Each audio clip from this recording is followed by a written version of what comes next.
Hey guys, what's up? Just Connor here. Hope you're having an amazing day as per usual. Today's video topic is actually going to be a very controversial, frequently and common asked question in the high ticket sales space. Whether or not you're a beginning salesperson experienced, you're a sales trainer, recruiter, you're a manager, everybody has their own unique perspectives and worldviews on this topic. And the reason I say it's so controversial is it is the most cringiest thing I've ever seen ever. On Facebook, there's always these adults that are always bickering about one way, this is the only way. And it is so annoying, right? So I want to give you my opinion from experience so that you can take it with what you will and have your own conclusions as to what is your own opinion on this topic. And your opinion is your opinion, and understand that that's okay. I'm going to give you my own worldview and my experience because I have seen both sides. Technically, you could call me a sales coach. Don't really like to be associated with that, but you could technically call me that. And I've also been a full-time sales rep for the past 4 years, and I still actively am in the trenches, working a sales management role, actually working inside this industry. So I think I have a good perspective to share with you. So first off, I want to explain and get you to understand my unique perspective. So if you're not familiar with by now, many years ago when I was 18, I invested 7.5K in a sales course teaching you how to become a high-ticket closer here in Australia. I learned about next to zero, about actually being successful within this career. The only thing that I took from that training was that you have to be certain in sales, and probably the biggest thing that changed my life, if anything, maybe it's worth 7.5K, I would probably say so, considering where I am and what I've built. But the one key lesson was I learned that everything that I have in life is because of me. And anything that I have is either because I manifested it or because I allowed it. And that was extremely powerful. Nonetheless, that's not what we're talking about today. I basically had next to none sales skills. I had no skills on how to properly interview, how to find opportunities, how to vet opportunities. I had absolutely no clue. And I didn't have someone with the experience that could actually tell me right from wrong. I was pretty much left to my own devices. First, when I got started out in this industry, I, again, couldn't make the money that I wanted because I didn't have the right sales skill or any of the other skills that I'd mentioned before. So early on, I just took any offer that I could get. Now, for a long time there, I was stuck between 5 and 6K a month, and it was really a big struggle, pushing shit uphill really, to actually earn more than that level of income. And that's when I decided to put my ego aside and just work with a sales coach, right? If you're not familiar with who I worked with, that would have been Jeremy Miner, right? Mentor that really changed my life when it comes to sales and really taught me how to sell the right way, right? Amongst Matt Ryder and a few others as well, right? There's a few important names, but nonetheless. At that point, once I actually got good at sales, I up-leveled my income to about 10 to 12K per month, fairly consistently.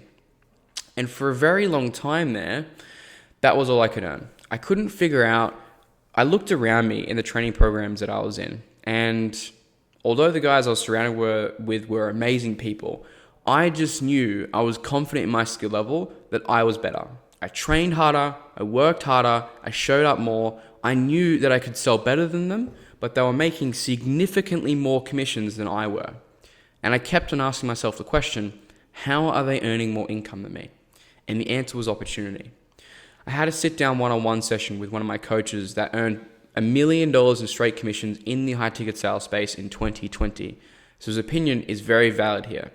And I said to him, he's like, dude, I think that I'm good. All the coaches inside the training programs, they all do really well. The sales trainers inside this program say that I'm really good and they're confident in my skill level. And I just can't figure out why I can't make the money that these guys are making when I feel that I'm much better than them. And one of my mentors at the time said to me, Connor, it's not your skills, brother. It's your opportunity. And that was a huge breakthrough for me. And then I realized that it's not all to do with skills. Opportunity is actual element of it, right? And that actually led to me bumping up my income to $25,000 per month. And if I continued working in the industry, I could have absolutely pushed that to 30 to 50K per month without a doubt. In fact, I'd be very confident if I went back in the industry full time, I would absolutely be able to pull that off. Nonetheless, through experience, what I've actually come to find out is it's not just skills, it's not just opportunity, it's actually a very strong element of both. from first-hand experience, I think 0 to 10K a month, or 0 to 8 to 10 to 8 to 12K per month, very much has a lot to do with your opportunity. A lot. And I mean like 80 to 90% of it. I'm going to give you an example of one of the guys inside my training that actually joined about a month ago. He said to me kind of like, I'm working really hard. I think that I'm actually okay at sales. I'm not the best at sales, but I can't increase my income from more than 1K a month, 2K a month. And so after reviewing one of his sales calls, he's actually selling on an offer that is not going to enable him to make the money that he wants, right? It's fitness and it's women in their 30s and 50s, right? Dealing with a lot of hormonal issues. It's one of the most difficult prospects to sell to. And not only just that, it's the level of marketing, it's the level of opportunity that he has in his calendar, and the size of ticket that he's selling that doesn't enable him to make the money that he wants. And if I didn't tell him that from experience, he probably would have unconsciously would have done that for months and months on end, and always thought it was a skills issue rather than an opportunity one. And so for me, it's really, really important to take into account that yes, skills are important. Yes, they are absolutely important in getting your income to where it wants to be, where you want to be.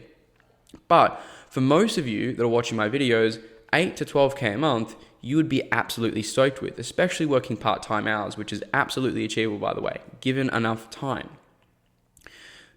A lot of that has to do with landing the right opportunity. Now, that's my answer to that question, but I want to give you a context as to why sales trainers and recruiters and all these other guys have different opinions and different worldviews as well. First off, you have to understand, with people who purely sell people sales training, to sell sales training, you need to believe that your sales training is the only problem as to why you're not where to be, right? Where you want to be. It's your sales skills that are a problem, right? And look, while I love all my mentors and they've seriously served me, the marketing message given is always going to be around the fact that you need to just get better at sales. That's why you're not making the money that you want to make. Same thing with recruiters or people that X, Y, and Z. They're all going to tell you the reason you don't want to be is because of your skills to land a job, right? Because they have something to sell you, right? It's really, really important to understand that. Now, again, like I mentioned, I have something to sell you, but I want to give you my unique perspective on it's not just getting the job skills are important. Sales skills are absolutely important along the way. But again, you have to understand that the most unbiased perspectives that you're actually going to get on this is someone who's just sold and that is it. They don't sell something. They don't do whatever. Like they just sell.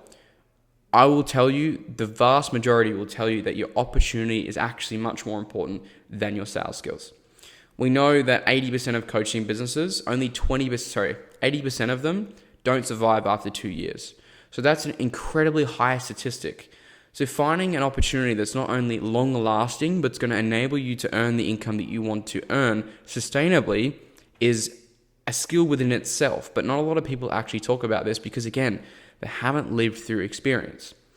So that's my general gist of experience through living through that, I guess, series of life events, is that yes, sales skills are important, but your opportunity is of equal, if not more important, up to that 8 to 12K a month level. Yes, you can't go on an offer and just have completely shit sales skills. Of course, it's not going to work. You're not going to be able to sustain the offer and you're not going to be able to work on it.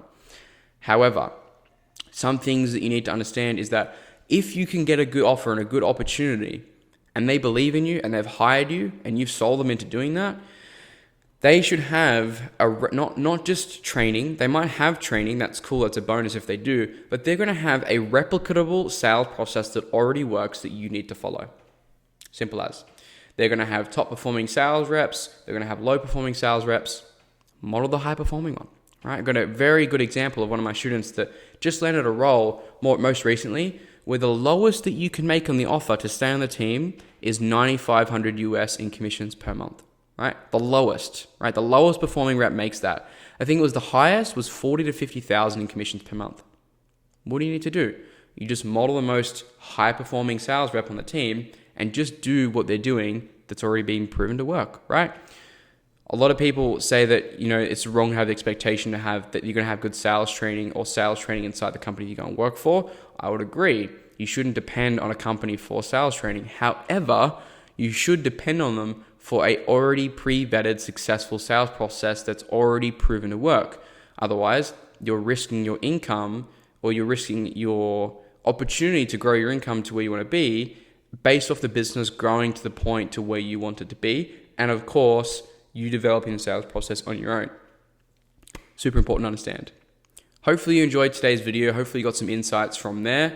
Take with my opinions what you will, come to your own conclusions, but just understand sales trainers have something to sell you. I have something to sell you. Other people have something to sell you. You're all going to have biased opinions. But like I mentioned, someone who's actually full-time selling in the industry and doesn't have anything to tell you will tell you that, I can tell you for the vast majority, that your opportunity at the beginning is the most important, and then sales skills come on top of that, right? It's much harder to land a role in the initial beginning and land a great opportunity and know what to look for, rather than learning the best sales skills. Because if you have the best sales skills and the opportunity doesn't capitalize on you being able to use those skills, then there's literally no point and it becomes redundant, which I've had firsthand experience on multiple different offers and multiple different businesses that I have worked with. So, hope you have an amazing day. Hopefully you enjoyed today's video, and I will see you in the next one.